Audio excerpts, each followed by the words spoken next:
Okay. I hope you can hear me now. Let me check again. Let me check again. I hope you can hear me now.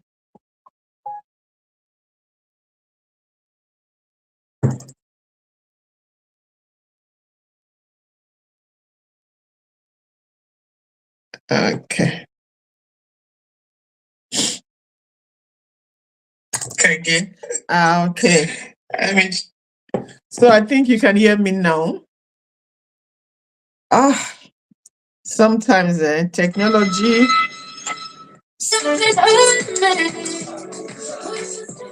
Technology does not work. Sometimes does not work the way we want it. So I don't think I can go live on Instagram now. Where is a girl? So let's talk on Facebook and on YouTube. So if you're watching me on Facebook, you can also watch me on YouTube. I cannot connect with Instagram right now. So let's go on to today's session. We have lost about almost 20 minutes trying to connect. Almost 20 minutes trying to connect. So how was your day? How was your day? Hope your day was fine. Hope you're doing well. Okay, so today's topic is making stress work for you. Making stress work for you. If I ask you what is stress, what would you say? Making stress work for you. If I ask you what is stress, what would you say is stress for you? Today we're going to be seeing stress and seeing what it can do for you. Sorry. Yeah, I'm getting a lot of complaint because I cannot go live on Instagram. So right now I'm only on Facebook and on YouTube, so you can watch me there. So making stress work for you is our live session today. So what is stress for you? If you hear the word stress, what is stress? We are going back to the basis. We are going back to the basis of stress and stress management. That's what we're doing today. Going back to the basis, because if you don't understand those simple things, it will be difficult for you to work with it. So, what do you understand when you hear stress? When you hear stress, stress is pressure, stress is anxiety. That's when you hear stress, that's what stress means. Pressure, it means anxiety, which other overthinking, overwhelm. That's what you hear when you hear stress. Or you can write any other word that you associate with stress. Write it down in the comment section. When you hear stress, which word do you associate with stress? With that word stress, which word do you associate with it? I think I will go live directly like this on Instagram. Which word do you associate with stress? Or yeah, when you are tired, some people can associate that also with stress. Let me just go directly live on Instagram like this. Some people associate tiredness with stress. So what do you associate stress with? I wanted to just know what stress is called in other languages. So I went through some languages. In German, stress is stress, but a bit more stronger pronounced. In French, they said stress. I don't know. I'm not very good in languages, so I don't really know the tonation, but that's the way they put it there. In Spanish, it's called estrés. Estrés. So if you are here, please correct me. In Italian, it's called stress also. In Portuguese, it's called estrés. Dutch, stress. Swedish, stress. Polish, stress. Short, just stress. And Russian, I cannot pronounce it. Different. Even Yoruba, they say Ifarakpo Oko. Ifarakpo Oko. Different languages and how they pronounce stress. So I'm asking you, what is stress? Today we're talking about how stress can work for you. Can stress even work for you? Yes. And the first one is, I'll be using this acronym, ALARM. I'll be using the acronym ALARM. ARM, to describe how stress can work for you. So the first one is alert system. Alert. Stress is your body's alarm system. The same way your clock alarm wakes you up in the morning, the same way you be hearing alarm on the road, and you if you are driving and you hear alarm, maybe the firefighters or the police, and you move away, it's telling you to do something when you hear an alarm. Or even on your phone, you get an alarm, an alert that, hey, money has come, a bank alert. Sometimes those alerts is telling you you need to take action. So when the alarm of your clock goes up in the morning, it's telling you, hey, it's time to wake up. That is the same thing that stress does for you. That's the first thing. Stress is telling you, hey, pay attention. You are having headache. That's a sign of stress, can be a sign of stress. It's telling you, hey, pay attention. Something is giving you headache. Something is giving you headache. It's the same thing with fever. A lot of us don't want to have fever. It's good. But do you know that fever itself is a sign to you, is an alarm sign, is an alert sign to know that, hey, there's something wrong in my body. There's something wrong in my body. Stress is your brain saying to you, you need to pay attention. So my question to you, when last did you listen to that thing that stress is telling you? When last did you listen to that? When you don't have those feelings, you are going to work yourself to death. You're going to stress yourself to death if you don't pay attention to that alarm or that alert that stress is telling you. I don't know, there are some people that have this syndrome whereby they don't feel pain. They don't feel pain. And I think most of us will say, oh, that's a good thing not to feel pain. But it has a lot of life-threatening disadvantage not to feel pain. Because when you put your hand on the fire and it burns you, that first burn, that first shock helps you to take your hand away and you not get burnt again. But if you don't feel pain, you will leave your hand on that fire, it will burn you and spread. The same thing is for people that have diabetes, for example. You see them, there's what they call a diabetes feet or foot, whereby because they don't feel pain anymore on their legs, they step on a needle, they step on a broken bottle, they don't feel it. So if that happens, they don't know that there's a nail or there's a bottle in their leg. You understand? And that thing will now cause infection that will be eating up their leg. But if to say they add an alarm system, an alert system that tells them, hey, there's a problem, you have fever, you have stress, pay attention, then they will be able to do something. They'll be able to go to the doctor, take out that nail, take out that bottle, treat the infection before it gets worse.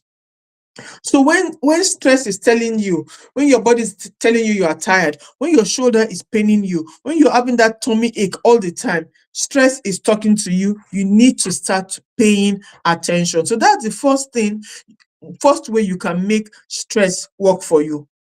You listening to it, you knowing that it is an alarm system, you understanding that it is protecting you.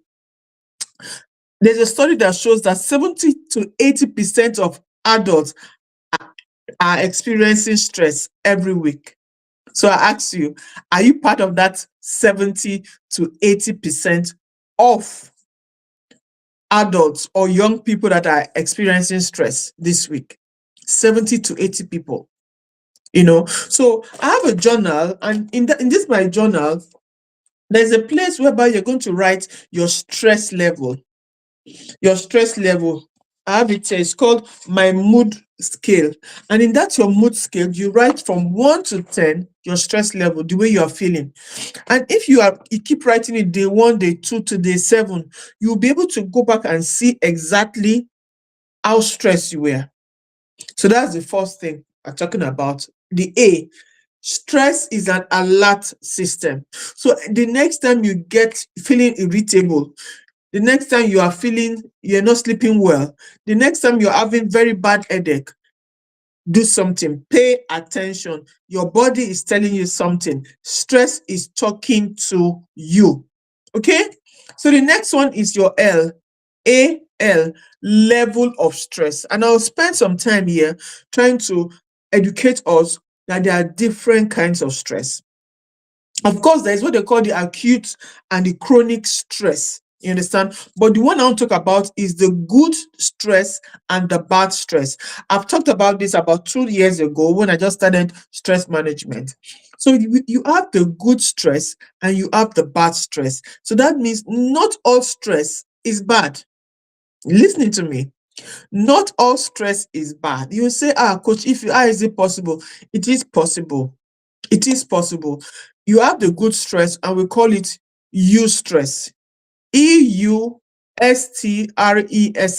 eustress, the good stress.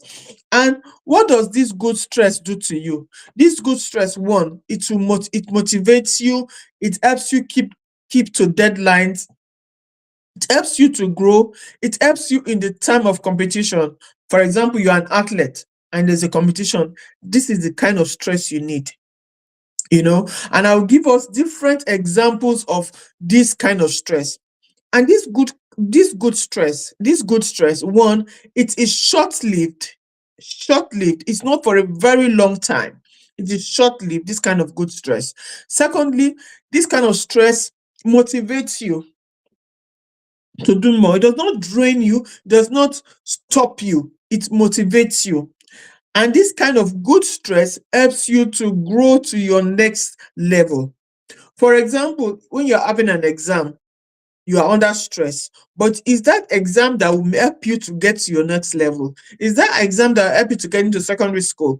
Is that exam that will help you to get into the university? Is that exam that will help you to get your promotion? So that is a good stress, an example of a good stress.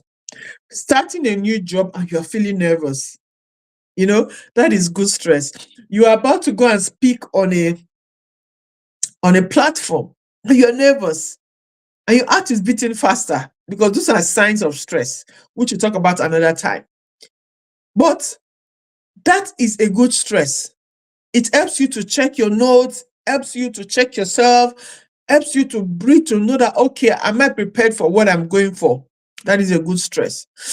You are planning your wedding, you are pregnant. All those things are good stress. You are launching something.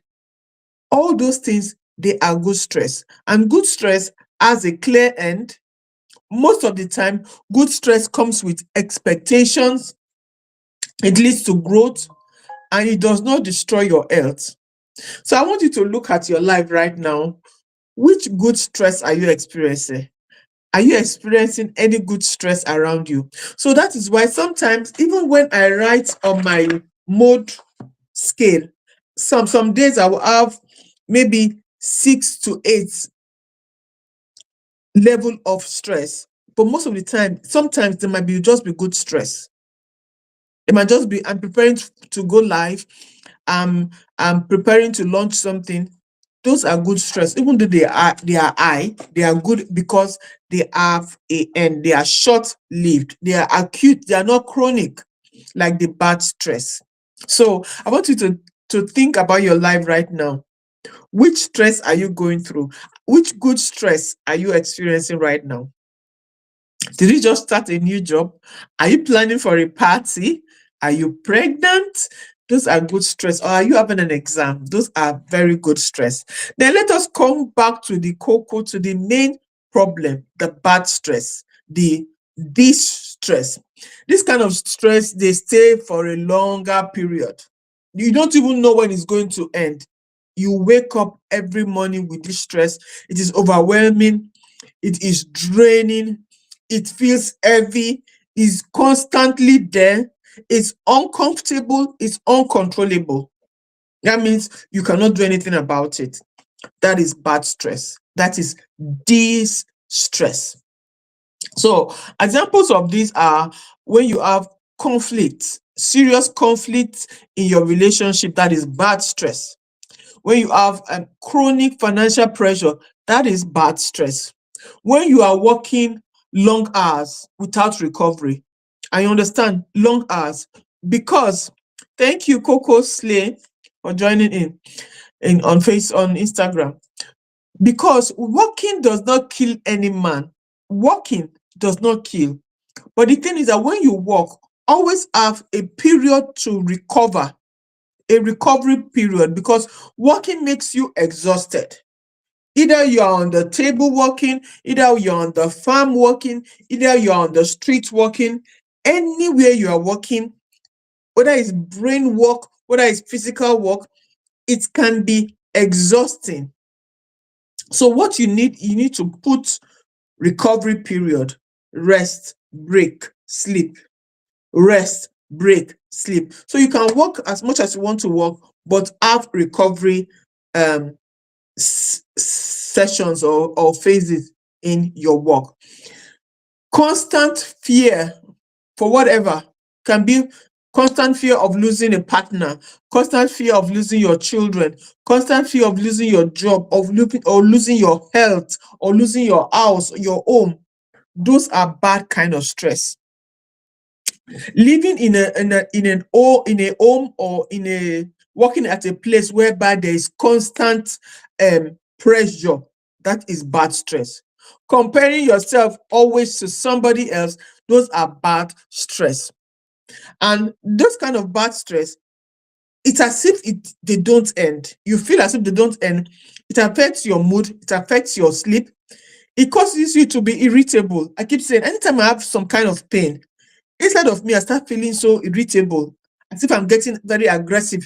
Even though if nobody sees it outside, inside, I feel it that way. And this bad kind of stress leads you to burnout. This bad kind of stress affects your physical health. So you have to know these two levels of stress: the good stress, use it well, and the bad stress. Good stress says, this thing is challenging, but I can handle it. That means I'm pregnant, but I can handle it. I'm having an exam, I can handle it. But bad stress says, this is too much, I don't see a way out. It's as if you're almost losing it. So stress is not bad. You have good and bad stress, but stress becomes dangerous when there is nowhere to escape. You don't have anybody to talk to. You're not sleeping well. You're not recovering. That is when stress becomes dangerous. When stress comes to stay. Stress can visit. Stress can stay shortly.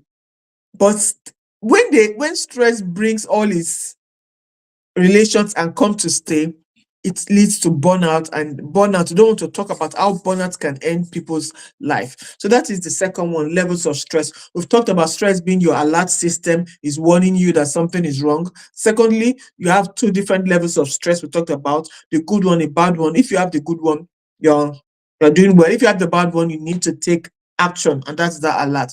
The next one is the A, automatic response. So let me ask you, when you are under stress, how do you respond? I will give you three options. Some people fight back when they are under stress. Some people run away when they are under stress. While some people remain, they freeze. So you have the fight, you have the flight, and you have the freeze effect. So I want you to write down, when a situation comes that is really stressful, what do you do? What do you normally do? How would I put it? What are your tendencies when you are under stress? Do you run away? Do you fight back? Or do you run away? Or do you just freeze? You don't know what to do. You are just frozen. You understand? You're just frozen. So write in the comment section, what do you do? I want to read what you do under stress. Most people that fight, I'm not talking about physical fight, I'm talking about they're doing something against that stress, is most of the time it comes out in a form of anger. Anger. And some people that run away, they are trying to avoid it, and it shows up in bitterness. They are still the same on the same family. And also, the people that don't do anything, they cannot run away, they cannot fight back, they freeze, they shut down. They shut down. So that is not what we want. So write in the comment section, which one do you normally do? Do you normally run away? Do you normally fight back? Or you just freeze? Apart from this, we have different kind of stress personalities and stress languages. So if you want to really know what is your own stress language, you can DM me. We can have a one clarity session. I will give you a diagnosis of what kind of a stress person you are. Are you a fixer? We have different forms, and we'll talk about it. So now we'll now go over to the R, repeated activation. And that's what I call the stress circle. When stress does not turn off, you are stressed, you cannot sleep, you become more stressed, and because you are more stressed, you cannot sleep. That's a circle. Your sleep will suffer, the bad hormones continue to increase, your mood will continue to change. And the problem with your mood changing, we did that 2 weeks ago, is that you transfer this bad mood to the people around you, be it your loved ones, be it people at work. You transfer that bad mood to them. You understand? So that repeated stress activation needs to be a stop needs to be put to it. When stress is not turned off, when you don't turn it off, when you don't have a place for it to be going away, then it will lead to burnout. Like I keep saying, there's what they call the stress bucket. You understand? A stress bucket is where you're getting full, your stress is getting full. What we need to do is to make sure that our stress never gets up there. We have to always break it down, put holes, put sieves inside, so that the stress will continue to go down. Because when your stress now reach up, burnout is there. So our work is, I understand that. I understand what this stress is telling me. The alert is coming. Stress is happening to me. My back is paining me. I'm becoming irritable. I'm having headaches. Those are the alarm my body is giving to me. I'm getting sick often. Those are the alarms my body is giving to me. I'm getting very angry all the time. I'm getting very, very bitter. I'm withdrawing. Those are the alarms your body is giving to you. And when you now pay attention to it and now do things to break that repeated activation, repeated stress transfer, then when you break it, that stress level will go down. So that is the repeated stress activation. And the last part is management. We've talked about 5 different things. The first one is, and it's called alarm. How you can make stress work for you. The alarm system. One, for you to know that alert, the A, stress is an alarm for you, is telling you that something is wrong. Secondly, for you to know what kind of stress, levels of stress, is the L. Is it a good stress? Is it a bad stress? If it's a good stress, you know, okay, it's going to pass. If it's a bad stress, you know that I need to do something. Then you have the automated response. How am I responding to it? Am I fighting back? Am I fleeting away? Am I running away? Or am I freezing? Then we talked about the repeated activation. Am I activating it over and over again? Am I transferring it over and over again? Or am I breaking that stress transfer? Then the last one is management is required. The M, management is required. And if you have not heard what I said from the beginning, please listen to this one. Stress unmanaged becomes destructive. Stress unmanaged becomes draining, overwhelming. Stress unmanaged leads to burnout. You don't want to be in a state of burnout. So different ways, I'll just say different ways you can manage stress. And if you need help in anyone, you need discussion with me, you are feeling overwhelmed, you are feeling not productive, you are feeling, I'm working hard, I'm not seeing results, I'm not happy about it, I'm not feeling fulfilled, I'm not feeling contented, I want to manage my time better, I want to manage my energy better, then we need to have a talk, we need to have a session. So you can DM me. So these are some ways you can manage your stress. When something happens, number one, instead of you to first react, take a break and learn to respond. I'm telling you, it does well. Recently, there was a problem in a group I was in. And out of anger, out of emotions, somebody writes something, you want to write back and everything like that. If I wanted to write back, I just held myself back. Two things held me back. One, this teaching, and two, as a Christian, I now have to ask myself, okay, what you want to write? Is it going to bring peace? Is it the best thing? So you taking a break, you taking a pause before you react. Wow, you've done a lot for yourself. That's one way to manage your stress. Two, deep breathing. Breathing is a must have for anybody. Even though when you're not stressed, try and do deep breathing. I think over the weekend, I was going somewhere. Then I had this menthol bombs with me. I took it, and I just took it. And as I was driving, I started doing deep breathing. And that is one fantastic way to do deep breathing, because it clears. Because from the menthol, it makes your nostrils to be clear. So as I was doing breathing, I just felt cold air entering into me. And I'm telling you, it can water down some kind of stress you might be having. The third one is move your body. Move your body. If you want to dance, you dance, you walk, you stretch. If you are over 40, you're over 50, you need not just exercise, you need to stretch yourself. So exercise, movement, gym, sport, walking is very important. Another way you can manage your stress is getting enough sleep. Like I said, when you are stressed, you don't have enough sleep, the stress will continue, it will continue to be reactivated. Then the next one, you need to set clear boundaries with yourself, with what you eat, where you go to, the things you say yes to, the things you say no to is very important. Another thing you need to do that can help you to manage stress is plan your day. Plan your day. It's not as if it's everything that you plan you must do. But when you plan your day, it's a guide for you. It's a guide for you. So then also what causes stress is when we have so much things to do. There are so many things to do. What I've learned is this. My own is not just many things to do. Sometimes I just have so much ideas coming to me at once.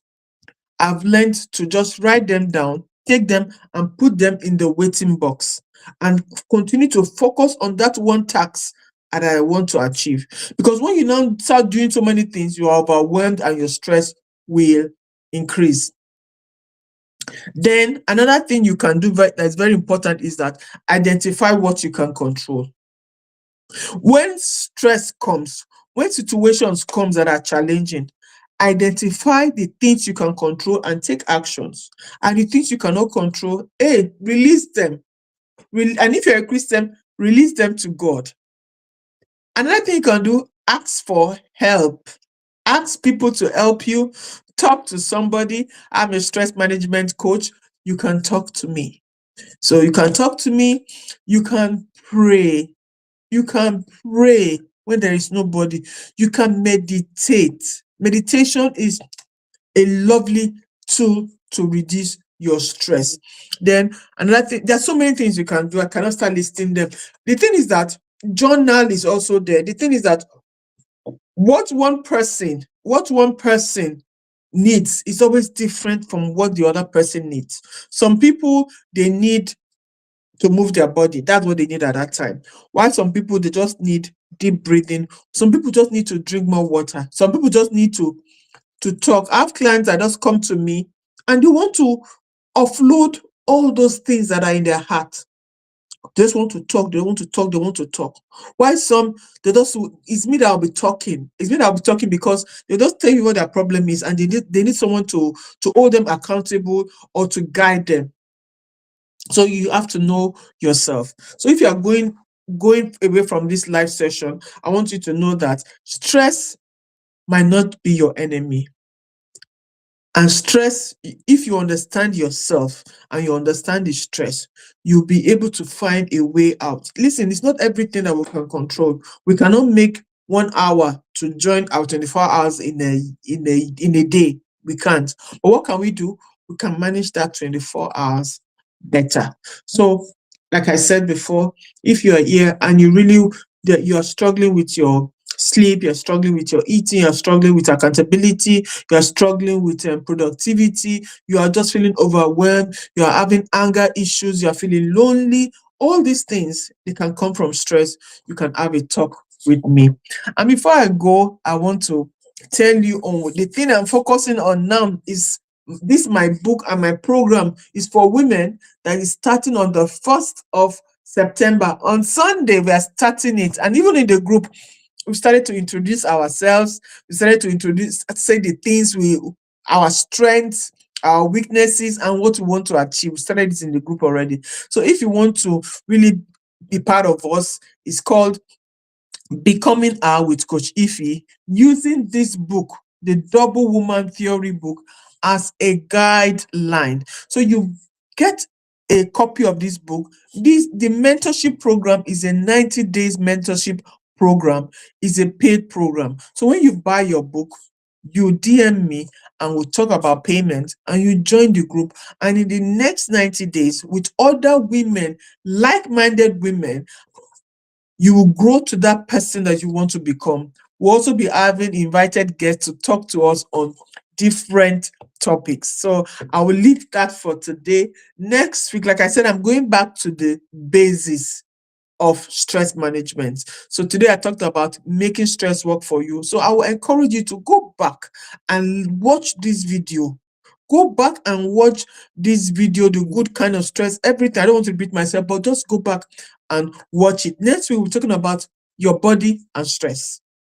Your body and stress. That's what we're talking about next week. So follow me on all my channels so that if one is not working, you can catch me up on the other one. God bless you. Have a